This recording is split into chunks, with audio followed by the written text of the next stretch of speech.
Family, thanks for joining another episode of Black Gay Table Talk. I'm your host, Keenan, and for today's episode, we have Mr. Derrick Tennial with us, owner and CEO and founder of Rethink the Narrative. Derrick, how are you I today? am well. How are you, sir? I'm getting there. I'm getting there. I understand the struggle is real on this Saturday morning. The struggle is real. So, so tell us what's been going on with you. How are you? I'm doing well. I've been very busy, but as always, I'm busy. So what's new? Getting ready for the fourth Artist in the Afternoon here in Atlanta. This Artist in the Afternoon is a showcase, if you will, that was created by myself and Phil Esteem of the Esteem Awards and Pride Index several years ago. And so it was very, at first, very impromptu. About a month or so before Black Gay Pride, he gave me a call and said, "Hey, I was thinking about doing this event." And I said, "That's funny. I've already outlined it." And all I had to do was go into my notes and pull it out. And we executed the very first one within a 30-day period. And so the whole premise of the of Artists in the Afternoon is to showcase rising or aspiring authors, artists, poets, painters, any type of artistry. Um, and it can be anyone who is a member, inclusive and Mhm. exclusive of the queer community. And so we just happened to launch it during Black Gay Pride, and we're in our fourth year now, and we're getting bigger and better with each year. I love that. I love that. And actually, thank you too for what you're doing for the community. I mean, it's amazing. And to highlight authors and, in a world now where reading is not happening as much, for us readers, it warms my heart because, we want to hold on to that. And it's not even for nostalgic reasons. It's for, I don't know, it just feels like it keeps you grounded. It keeps you connected to life itself. I mean, we need reading. The funny thing is, well, this year our theme is writing for our lives. And Yeah. that came about as a result of looking at the current socio-political climate in this country. And, Mhm. with books being banned and, the school boards and government trying to tell us what we can read and what we can't read, reading and writing has become more important than ever before. And Yeah. personally, again, you and I were just talking about how young I am a few minutes ago. Mhm. Um, Yeah. I've always personally, because I consider myself, and I have been a late bloomer. I question sometimes whether I was born too early or arrived too late. And so this Mm. whole resurgence now with the books being banned and whatnot has made me see that, let's say that books are continued to be banned, project 2025 takes effect, we've got to Oh have some gosh. documentation somewhere of what life, the struggles that we have overcome as Black queer people in this community, in this world. And so it made me all of a sudden say, hey, there is relevance in telling our stories once again. And making sure that we Mhm. continue to tell our stories, because we have to leave something for those who are coming behind us. And because there's I love always, that. the particulars sometimes will go away, but principles always remain. And A plus They B always equals remain. C all day long. So we've got to have something for those coming behind us to latch onto. Yes, yes. So speaking of Project 2025, to your understanding, how does that impact Yeah. LGBTQ plus individuals? What's at stake? Well, of course, with the continue. I mean, we're already seeing it on a state level, on a local level, where certain books have been banned that cover Black queer topics or just queer topics in general. Anything that is True. perceived as gay, lesbian, trans is being taken off shelves in our school libraries, and the next stop, of course, is the public library. And so there is this whole movement to censor who we are as people and to basically Mhm. eradicate the queer presence or the minority presence in general from America. Mhm. Um, the entire premise of the 2025 project is to turn America into a Christian A nation. Christian And that nation. is not Yes. who we are. That is not who we have ever been. Now, let's be clear. I grew up as Christian. However, that is not the premise on which this country was founded. It was founded on the premise of religious freedom, or so I thought. But now people are intending or have been intentionally trying to rewrite the narrative to say that America has always been a Christian nation, and it is not true. Even if we were to go back Mm. and we were to look at the phrase "one nation under God" relative to the Pledge of Allegiance, that wasn't put in until the 1950s. So, Hmm. so we have to go back, and even the notion of one nation in God we trust Under on our God. currency, again, Uh-huh. that was done in the last 70 years. So, out of a country that's 200 and what, almost 50 years old or so, we Mhm. have to kind of look and make sure that we examine our the historical precedents that has been set, and not just grab hold to what the popular narrative is. We got to consider that historical narrative, and the historical narrative is that we were not and not we have never been a Christian nation. Mm. That's something to think about, Yes. though. That is something to think about. So, your mission is to be a creative voice that educates, empowers, and entertains communities of color and beyond. Yes. How did you start this journey? What was that thing that helped you pull the trigger to start Rethink the Narrative? So I have to give credit to my wonderful professors in my doctoral program, um, who it was the first time I'd gone through all of these years of schooling, and never really had been able, well, never had really been taught to think. And so my very first class, my professor's name was Dr. William Reynolds. This was the first time that an assignment was given, and we were told to write, and it was not graded per se. And what I Mhm. simply mean by that, he was like, I just simply want you to put your thoughts and ideas on this paper and back it up with literature. And if that is the conclusion you have come to relative to your thinking, so be it. And I was like, whoa, Mhm. no one had, we always completed schoolwork with the end goal in mind, which was an A in order to pass the Yeah. class. This was the very Right. first time I had the freedom to think. And so I began to not only to think, but I began to rethink about what it was I was believing and perceiving. And so as I moved forward, I started to study narrative inquiry and the whole notion of this counter story.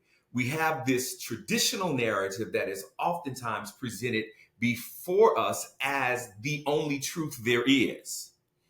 Mhm. However, there's also a counter narrative, and there's always a counter narrative because someone else has a story that is different than ours. Someone has a perspective Mhm. that's different than ours that is just as valid as ours. And This is so we true. have to consider that counter narrative. And so that's how Rethink the Narrative began, was I after my love that. quest to think and then rethink about what it was I was believing and perceiving, and to present a different and alternative story. I feel like I could hear you. I could listen to you talk all day. Oh Lord, you know what? So, so let me ask you this. Um, Thinking of this upcoming election and Project 2025, and um, before Project 2025 even became Yeah. this big theme that we all should know about, there were already rights and issues that impact not only us as people under the LGBTQ plus umbrella, but as brown and black people too. So, what is the importance of this election to you? Wow. Um, if the election goes the other way, I firmly believe that we will cease to live in a democracy. Mm, We will become an autocratic nation, a Christian nationalist nation, um, where all of the gains that have been made over the last, I would say, um, since Plessy versus Ferguson in 1896, even which declared that things were separate but equal, but then with Brown Board of Education and the integration of schools, and then of course the Civil Rights Act of 1964, all of those gains that have been made since that era, I think will be erased. That hmm is the goal. We have seen it now with voting rights, where all of these various states have passed laws to suppress the vote. And the reason for that is because it is very important. They do not want us to vote because they recognize that that we are no longer a nation that we're with a majority white populace. We are mm, vastly becoming a more culturally diverse nation, and where Black and Brown people will become or are becoming the majority. And so I think there is an inherent fear that um, the majority, they're afraid that we will do to them what they did to us. hmm. And as a result, they're running scared to do everything in their power to retain power. And that's gerrymandering, that is the repealing of rights. Even the whole abortion argument and the repeal of Roe versus Wade has hmm absolutely nothing to do with women having the right to an abortion. It has everything to do with the fact that the population of the white race is declining. And hmm so they're wanting to do everything in their power to, again, to increase the population so that we will remain and to fuel Christian nationalism and become a white nation again. So yeah, Interesting.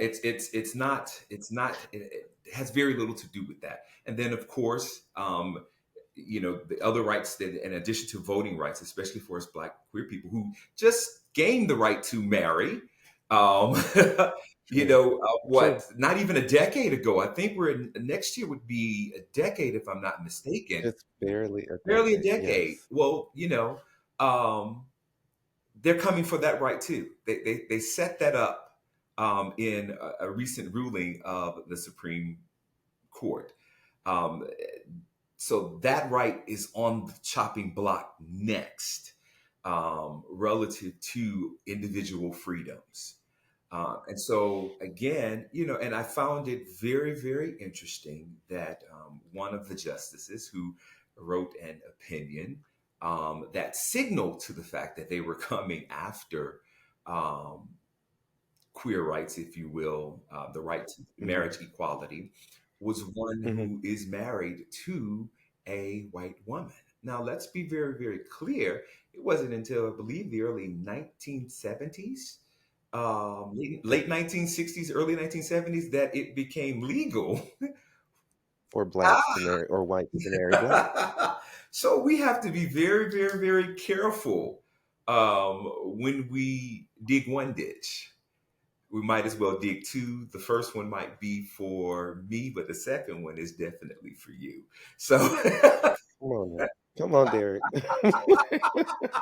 That's so true, though. It's so true. It's so true. What do you think we need to do as a community to help, like, say, for instance, rethink the narrative, or up and coming authors, or people who are trying to help us gain that visibility and have their voices amplified? What should we be doing? Yeah, I think we need to continue to vote. We need to, number one of the things that we definitely need to do is transmit our history. I do not think that our generation has done a good enough job in teaching the past to the upcoming generation, or the generations behind us. Those who Hmm. forget the past are doomed to repeat it, and so therefore a lot of younger people do not know their history, and as a result, we're being set up again to repeat it. So we've got to do that. We've got to transmit the historical knowledge, and we've got to transmit those stories and those values from whence we've come. Hmm. Not saying that we should not evolve and grow or be stuck in the past. No, but a lot of times we have to use what we know in order to move forward. We also need to, of Hmm. course, to vote. Let's be very, very clear that people died for this right to vote, and if it were not so important, there would not be this move to take it from people of color. And so I remember my grandmother. My grandmother would get off work, and she would come home. And I grew up in the projects in Memphis. And so she would walk over to the rental office, and she would take me with her to the rental office where the voting machines were set up. Okay. And Uh-huh. I would sit there and I would watch her vote. So not voting has never been something that I Uh, considered, because it was yeah. modeled before me that this is what you do. And even though I was a little guy, I was the only grandchild at that time, and I didn't quite understand why I was going over here with my grandmama to, to watch her vote. It was something that was subconsciously instilled in me. And so we must Got it. get back to modeling certain behaviors before our youth, in order that they'll adopt the practice, and so that they'll also understand this is why we're doing what we do. We need to be more Mhm. active in terms of um, community involvement. I think like never before, and I like never before. I have recognized the importance of being involved on a local level, because Mhm. we oftentimes think just national elections, but we never consider, or are we knowledgeable of what's going on in our local community. So Mhm. we need to pay attention to local politics just as much as we pay attention to national politics. And so that's something in my young age that I am really, really coming into the knowledge of what's going on locally, because a lot of times that's where the seeds are planted on the local level. True. Again, we must also, as a people, as a community, take the um, teaching of our own history back into our own hands. Mhm. We must do that, because we cannot rely on public institutions to transmit our culture, our values, our history. It's imperative now. We're in a critical state that these are things that not should be done. They must be done. Must be They done. must. All right. That is so true. And I find myself having these conversations with, like, my nieces and nephews, right now. Like, this is why we're doing this. Like, take a look at what's going on, what's happening. And it's easy to get inside of the bubble, right? Your personal bubble, and not necessarily acknowledge the experience of your neighbor, so to speak. But we all have a piece to place in that puzzle. Yes. I like to say. And you know, they're heterosexual, right? They're not gay. So sharing with them what the gay experience is, I think, does help. And also finding those moments where family time, like, yeah, we can play games, we can do this, we can do that, but here's what we're also going to do. We're going to research, we're going to look back at who these magnificent people were that paved the way for us to be able to do what you find so easy to do right now today. So I fully believe what you just said. It does take us educating the younger generation and taking that active approach locally too, Yes. because a lot of times um those things that might impact you the most happen at the local level. And we must get back to that. We must become more aware than we ever have before of what is happening locally, and the concerted efforts of some, and it's not all people. Just like people of color, black people, brown people, are not a monolith. I do not subscribe that to white people or any other race or ethnic group. But there is a concerted effort of some to deny these historical rights and healthcare and some of these other things to people of color. And so I do believe in the Declaration of Independence, and that there's certain rights are inalienable rights, and that among these are Mm, life, liberty, and the pursuit of happiness. And I think that applies to all people, whether you yes, black, brown, white, gay, straight, tr- yes, bisexual, trisexual, or whatever it is.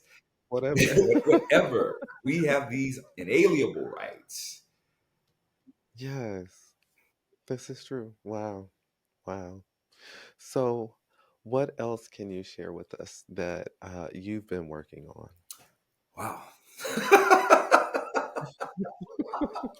I'm sorry. Switching gears. How about when can I take a nap? No, you got to schedule those far out in advance, okay? In addition, Far out in advance. right. In addition to working on Artists in the Afternoon, I am in the process of writing again. And again, this current political climate sparked my love for writing again. And Hmm. so I'm in the process of writing. I love the self help genre and just giving people Hmm. practical steps to do whatever it is that they're going to do. So I'm doing a book on relationships, just practical knowledge that I think that we should have as we enter into a relationship, but also if we exit out of a relationship, what are some things that we need to do? Also, Hmm. I am looking at doing a docu series that has to do with recovering from um, hurt, and Okay. how we become, or how we become resiliency basically, when it comes to Hmm. hurt. So those are two things that have sparked my attention, and that I'm working on in the background. And I'm certain Got it. there are a couple other things that are floating around in this brain of mine that we'll get we'll get to at some point. Yeah. Now, you've done a docu-series before though, I right? have. And that Yes. docuseries was entitled Q&A, Queer and Authentic. And Yeah. we had the opportunity to interview um, people on various points within the Black queer spectrum. A trans man. We also interviewed someone who is polyamorous. We also interviewed someone who is androgynous. So it was just this wonderful time where we got to learn a lot, or I got to learn a lot, definitely, Hmm. about other aspects of the queer spectrum that we sometimes don't think about on a True. daily basis because it's not in our wheelhouse. It's not our experience. So therefore, we don't think about it. But it's the Yeah. experiences of others. And so even though I cannot empathize with certain things and certain people, I definitely can sympathize when I understand. So when there's a level of Hmm. understanding. So it was a whole education within itself for me, and it took me out of my black gay lane, for lack of a better term. Yes, but that's Yes, necessary though. It's necessary because when you really I'm a believer in yes, connections, right? And connecting with individuals. And honestly, if you have that will or that passion to help and to make for change, you have to connect to people that are around you. And they may not walk that same lane as you. yes. However, that lane is just as important as yours. Absolutely. So, so Absolutely. Absolutely. I love Yeah, that. we can no longer be silent because it is not our perspective. Because as I said Right. earlier, as sure as they're coming for this group, They're coming they're for you. coming for Yes. True story. The day before yesterday, I have a neighbor who came and um she wanted to talk about race. Mhm. And I was like, "Oh my God, I cannot believe this is happening. This is okay. All right. I can do this. Yes." But she started it off with, I didn't know that I was so ignorant to what Black people's experience Mhm. was. Not that I've had something against Black people or that I didn't know that slavery happened. I know about all these things, but I did not know that there's still these things happening to you and your people, and I feel bad. And I'm like, Yeah. okay. So a part of me is like, you know what? We have a certain responsibility to be aware of what's going on, but then the other part is you can't blame someone for, like I said before, operating within their bubble, because sometimes we're in our experience and you're not aware, you don't acknowledge things that are happening around you because they don't necessarily directly impact you. Correct. So we kind of had that whole conversation, and um we talked about a lot, but at the end of it, I I had an appreciation for her because she gave stories about growing up and how there were train tracks in the town, but you couldn't cross, like, all these things. And I think for her in that moment, although we say, hey, hi neighbor, and we may have that quick chit chat, if you will, I think that moment signified her being able to cross the Yeah. tracks. Wow. It's so wild, but yeah, Wow, yeah, that's absolutely amazing, and you're so right.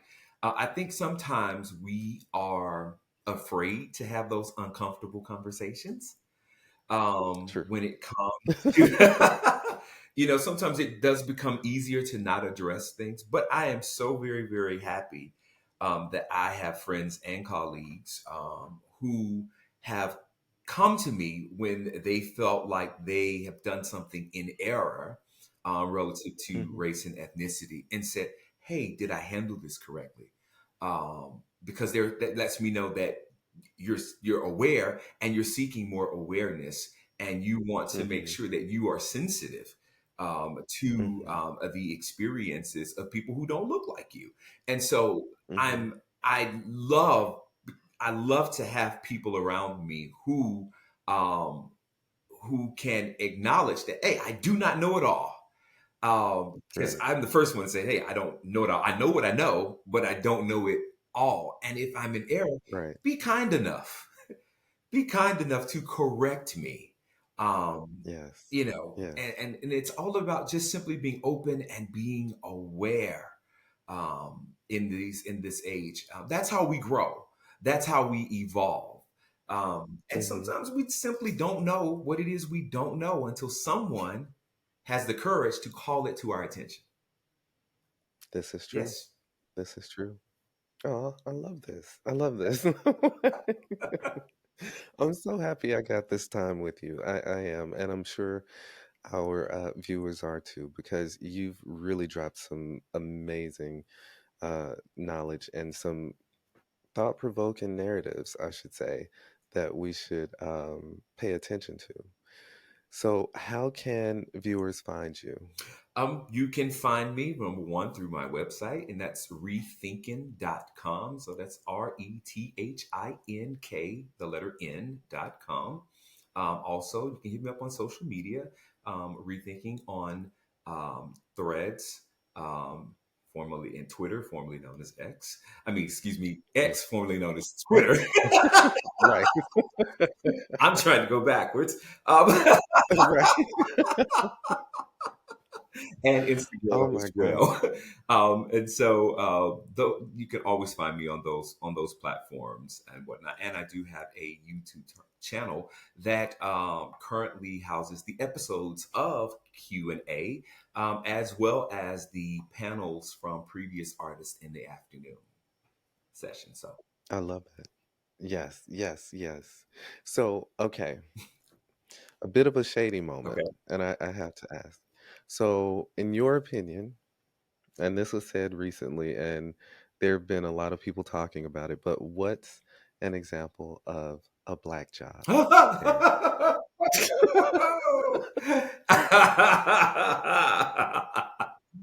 Well, my number one black job in this day and age is to get out and vote.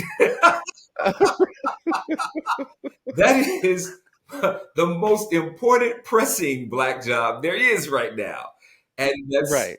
But every person that is 18 years of age and older that is not, unfortunately, not involved in the criminal justice system has a duty and responsibility to go to their black job on election day, and cast and cast their vote. So that is the most important black job I have at this moment. okay, I love it. That response though, that response was I love it. So yeah, That's that is that's our number that's our one number one job. job right now. Let's get out and vote. Let's get out and vote. So, not too bad of a question, No, right? I think it's a great question, and again, goes back to the fact that my grandmother taking me to vote, and so that is a black job that I remember voting in my very first presidential election, Mhm. and I've been voting ever since. I remember Mhm. not being upset that I could not vote in the 1992 election because Mhm. I had not turned 18 yet, but I wanted to, I Yeah. desired to, and Yeah. so um, as a result, it's been my black job ever since. Well said. Well said. Thinking back, I remember my first time voting. Um I had turned 18 that year and I could not wait. Oh, I was so excited. And I went with my mom and dad and um the first thing I noted that there were so many brown people. And I'm from Memphis too, by the way. Oh, I'm born and raised in Memphis. oh, So we're gonna talk about the okay. highest after. But we got out and I saw all these black and brown people and I'm like, "Oh my gosh. Like I'm a part of something really, really important right now." Yes, And the people are out handing out pamphlets and things like that as yes, you walk up to the building. Um, but I remember my dad, I say daddy, I remember my daddy saying, well, you can take that information, but here's what's important. Like, here's why we're voting. Here's who we're voting yes. for, and this is why. Mhm. Like, and I'm like, okay, well, yeah, hell yeah, all those things are important to me. So yes, I'm gonna do this. Like, I felt so accomplished and so proud. So ever since, it's been something that is important to me and to my household. Like, we're a house of voters. Like, period. There's no way around it. Now, if there are issues that we need to have a full discussion around, we have discussion night, like game night discussion night. We have talks and we work through all the propaganda Yes. that's Yes. out there, you know, and I love that. And I really want to encourage people. I know that sometimes having these political discussions in the house can be difficult, or having them with your friends can be difficult, but they are necessary. It might just be a simple misunderstanding, or it might be a false narrative that was Mhm. put out that you have the ability to put to rest for that person that you care about. Yes. So make those conversations happen, Yes. you know? It and my thing is, and I got into a, for lack of a better term, a kerfuffle, A disagree, kerfuffle. Okay. a disagreement, if you will, with Okay. two of my friends from high school. This was a couple of years ago, who voted for 45, and I just simply wanted to know why. I Mhm. wasn't trying to argue.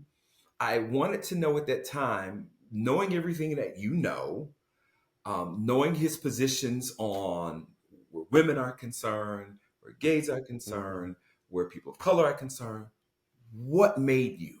What was the reason?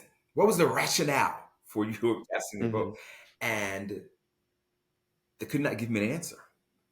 And they took it as an attack. And it wasn't an attack. It was really my simply wanting to understand. What are Mhm. you seeing that Mhm. I'm not seeing? I want to ask you a question on that. Why is it, and I've had that same thing happen too, where I just simply, hey, why did you? Or, you know, what made you support 45? And they get so defensive.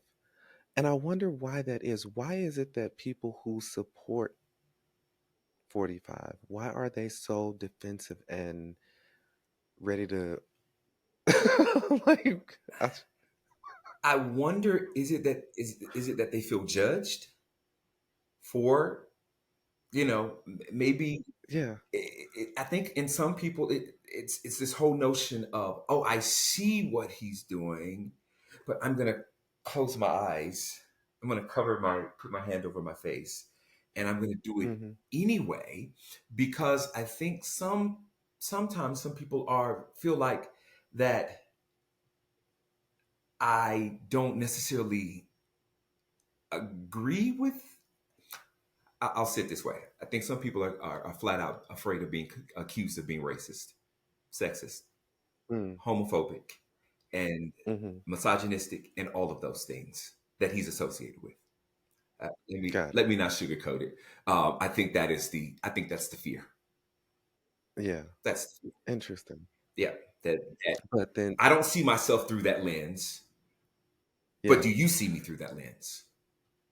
Because right. I vote. But then to feel judged or to be afraid of being labeled as one of those things, then that means at some point you would have had to have seen it or gotten a whiff of it from that individual, Mhm, from him, mhm. you know, like, Yeah, and we have since those friends have and I have since re-engaged.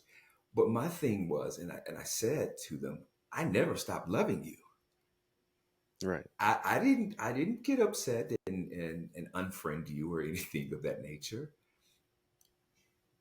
But it took one of them in particular having an aha moment, personal aha moment, that made them say, you know what? Now I understand what you were trying to Hmm. say, why you were asking the question. And I was like, Hmm. that's it. Just because we agree to disagree on something doesn't mean that the love that I have for you, that I've had for you for 30 years, stopped. It's just that I Exactly. don't understand, and I'm trying to obtain an understanding. Yes. That's all. Oh my goodness. We have to get to a better place. We Yeah. have to. We have to get leaders. I mean, I know we're all praying for it. I know we're all praying for it. And I'm a believer that good will always triumph over Yes. evil. So at some point, we will have that reckoning and we will be led into the right direction. So that's I'm holding on to that, and I'm claiming that the start of that will be with this 2025 presidential election. I hope so. So, I hope so. I love the enthusiasm. I love the joy. I love the hope.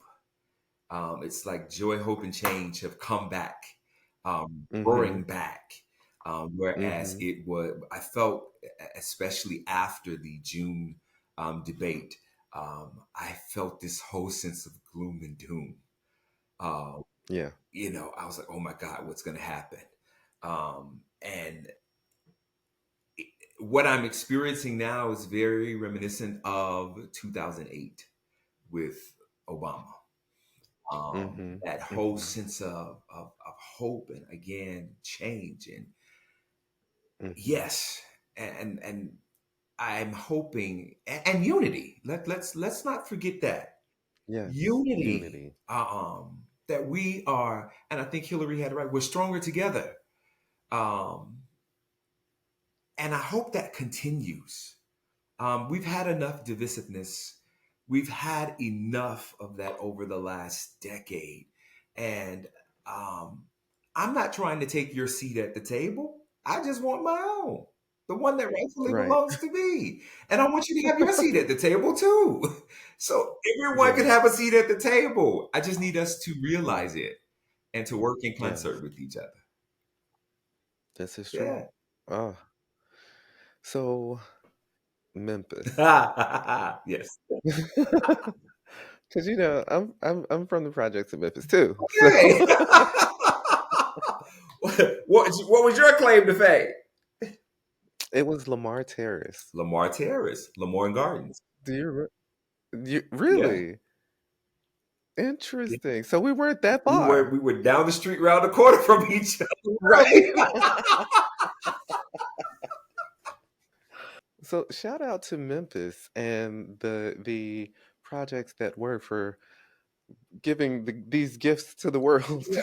No, Like, absolutely. I and when I think about our time and a good friend of mine, and I call him actually my little brother, we um, lived diagonally across from each other. My grandmother's unit was diagonally across from his grandmother's unit. And mhm, we talk about often the sense of community that we had in those two units that were buildings that were across from each other. yes, His grandmother was a prayer warrior, and you yeah, could hear her name was Beverly. My mother's name was Beverly, so we called her, of course, her Miss Beverly, and you could hear Miss Beverly praying, and I felt like when we would hear her pray that she was covering all of us were covered. That if yeah, you if you were outside of these two units right here, you were in danger. yes. But her voice was so strong. Her faith was so very strong, and we just that sense of community. I remember um, my grandmother would have me take food to various of the elderly in that area.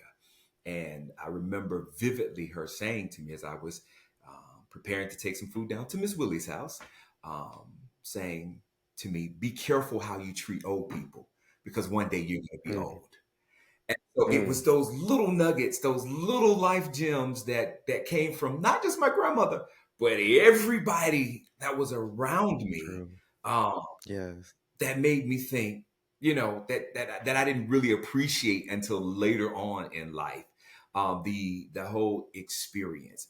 Yes, was it Yeah. dangerous? Yes. I remember stray bullet. Um, as my uncle was driving home, a stray bullet penetrated his windshield and barely Okay. missed him. So yes, it had its elements of danger. Yes, but True. it also had this resilience and this joy and this sense of community and this notion of um, baby, I didn't do it, but you can. You have an You can. opportunity that Yes. that that we didn't have, and we expect for you to go further and achieve more. So Yes. it was that whole notion. And I remember, when someone in that area graduated from high school, we all graduated from high school. We all agree. Yes. Yeah.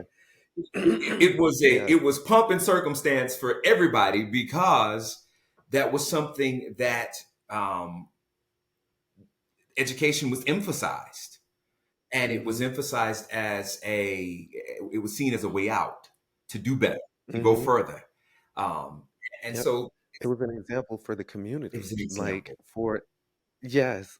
So one graduated, all All graduated. graduated.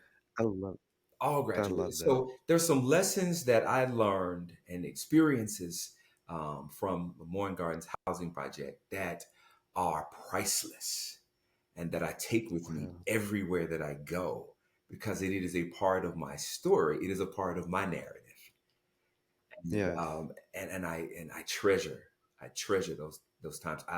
They no longer exist in terms of what they were. They've torn Lamar Terrace down as it was, as well as all Mhm. of the housing projects in Memphis. But sometimes I just drive through there, and I can picture in my Yeah. mind's eye and Yeah. hear and see the sights and sounds. Um, Oh, but yeah, grateful for my experiences there. oh, yes. When you said Memphis, I was like, "Huh, we will have to discuss this." Oh, I love it. All right. So, I know that I've taken up a lot of your time. Um, I'm so thankful for you, what you're doing, and I ask you to please continue to do it. Um, I'm excited to read this piece that you're working on now. So hopefully, once it's there, you'll come back and we can talk about it. It would be my pleasure, Yes, sir. It would be my pleasure.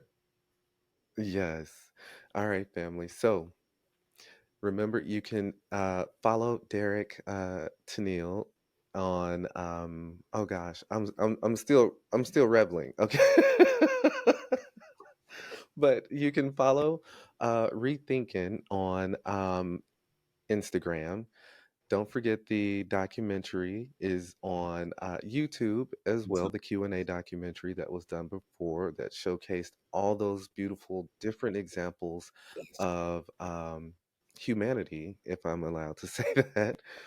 And just keep an eye out for what Derek is doing. And don't forget you have Artists in the Afternoon that's happening. Yeah, I will just want to say again, thanks to thank you, Black Gay Table Talk, for being a part of being a media sponsor this year. We are so excited to have you as a part of the event. And each year we're seeking to make Artists in the Afternoon bigger and better. And so we just thank you for coming and being a part of what we are trying to do in the city. So we appreciate you greatly, and to all of our sponsors this year. We are so grateful to have you on board. And don't forget Rethinking on Instagram and also on YouTube if you want to follow up and watch that documentary that we discussed. Artists in the Afternoon. Hope to see you there, okay? Take care.